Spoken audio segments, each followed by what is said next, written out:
से देखा एक चांडाल, काला जिसका वर्ण है, भयानक शरीर है, एक गाय को अपनी रस्सी में बांधे है, एक बैल को अपनी रस्सी में बांधे है और दोनों की रस्सी पांव से दाबे है और एक मोटा डंडा लिए कभी बैल पर प्रहार करता है तो कभी गाय की चमड़ी उड़ेलता है और वो दोनों रमाते, बचाओ बचाओ, कोई बचाने वाला नहीं।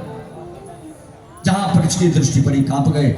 मेरे राज्य में और मेरी पृथ्वी पर इतना भयानक संकट, इतने से बड़ा पाप क्या होगा कि जिस गाय को हम माता कहते हैं, जिस बैल हमारे अन्न का पोषक है, धर्म का देवता मानते हैं। भाई बैल के 4 चरण हैं, इसलिए धर्म का स्वरूप है।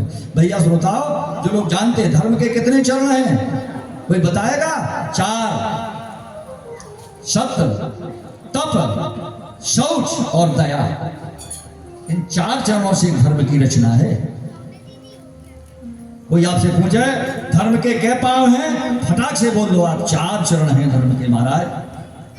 पहला है सत्य का, दूसरा है तप का, तीसरा है शौच का और चतुर्थ चरण है उसका दया का।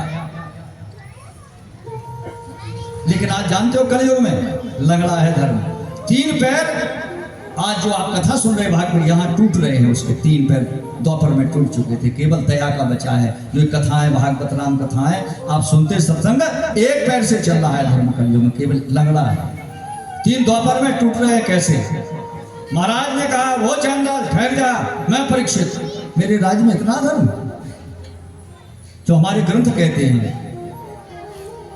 कि बेरवा में तुलसी, वृक्षों में पीपल पूजा जाता है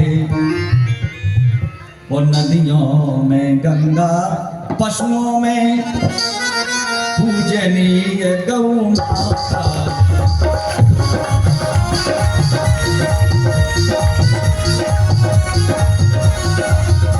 नदियों में गंगा, पशुओं में पूजनीय गौ माता।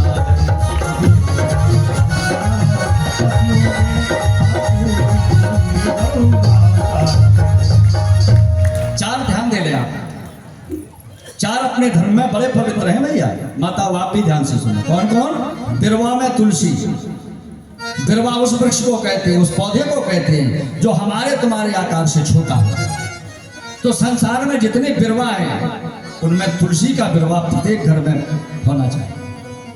हमारे हिंदू धर्म की बात बता, बिरवा में तुलसी। अब आए बड़े वृक्ष, बिरवा में तुलसी, वृक्षों में पीपल पूजा जाता है। जो बड़े वृक्ष हैं उनमें पीपल, जड़े मूले तुझे ब्रह्मा शाखायाम महेश्वरा, पत्र पुष्पम सर्वदेवम योमा व्यपोहति तिष्ठति।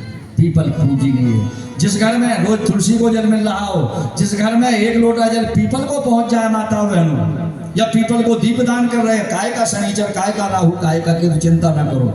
अगर कोई आपको बता दे कि हमारा 7.5 ही लगा है, ज्यादा ना घबराओ, बस गौ की, तुलसी की, बिरवा में तुलसी, वृक्षों में पीपल पूजा और नदियों में गंगा, जिसके घर में गंगा जल रखा हुआ है, और पशुओं में पूजनीय गौ माता है, जिसके घर में 4 का सम्मान हो रहा है, तुलसी का, गाय का, पीपल का और गंगा।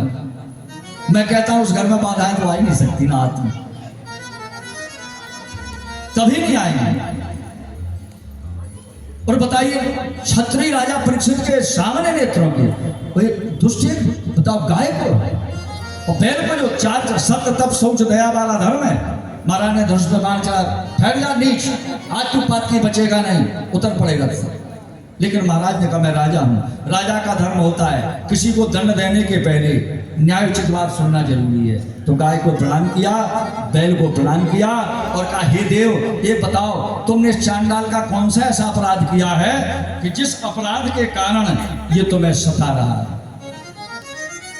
तो आंखों में आंसू प्रवाहित करके तो गाय कहती है महाराज परीक्षित, अब अंता चक्षुओं से पहचानिए मैं कौन हूं।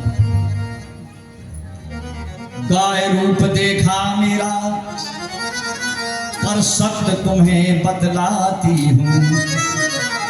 हे धर्मात्मा, हे नभ भूपति, मैं वसुंधरा कहलाती हूँ।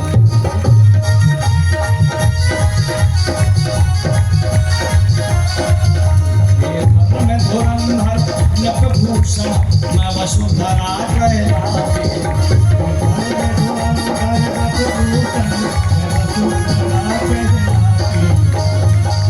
मैं पृथ्वी हूँ सबका भार सहने वाली।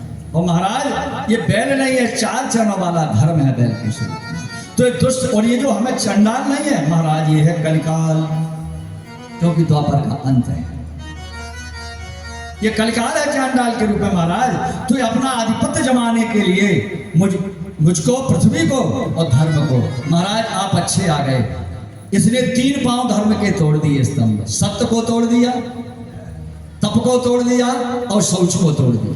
केवल दया का बचा सको तो बचा लो, दान का।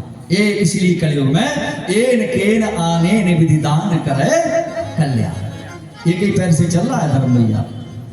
3 तो महाराज तोड़ दिए से द्वापर।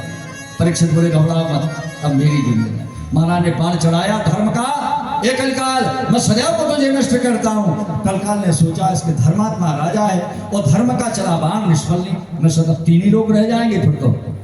त्रेता, सतयुग, त्रेता, द्वापर, सतयुग, त्रेता, द्वापर। अब क्या हो, 3 ही युग रहेंगे। चरणों में गिर पड़ा। वो जानता था कि राजा है और ये क्षत्रिय है, उनका नियम है। राम जी ने स्वयं कहा है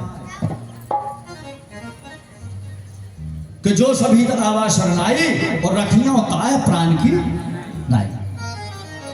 अरे राम जी ने तो इतनी मर्यादा दिखाई है, शरणागत का इतना बड़ा धर्म बताया है कि जब लक्ष्मण भैया ने मेघनाथ को मार दिया, उसकी पत्नी सुलोचना शीश मांगने के लिए चली, डोली पे आई, बंदर प्रभु तो उतर कपिटार पर। बोले प्रभु अब तो बड़ा गजब हुआ, अब तो लड़ाई बंद। बोले क्यों?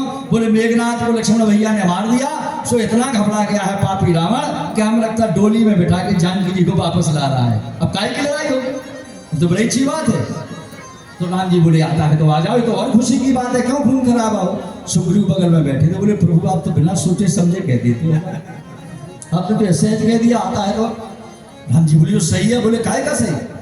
आपने समुद्र के जल से विभीषण का तिलक करके वचन दे दिया कि मैं तुम्हें राजा बनाऊंगा, दिया? बोले हाँ। और बोले अब कह रहे रावण तो उसे शरण में ले लूंगा। वो अगर आपने रावण को भी शरण में ले लिया और विभीषण को शरण में लिया तो राजा किसे बनाओगे? क्योंकि एक सिंहासन पे एक ही राजा होता है। बारे मर्यादा पुरुषोत्तम ये है वीर, ये है सनत। राम जी हंसे बोले सुग्रीव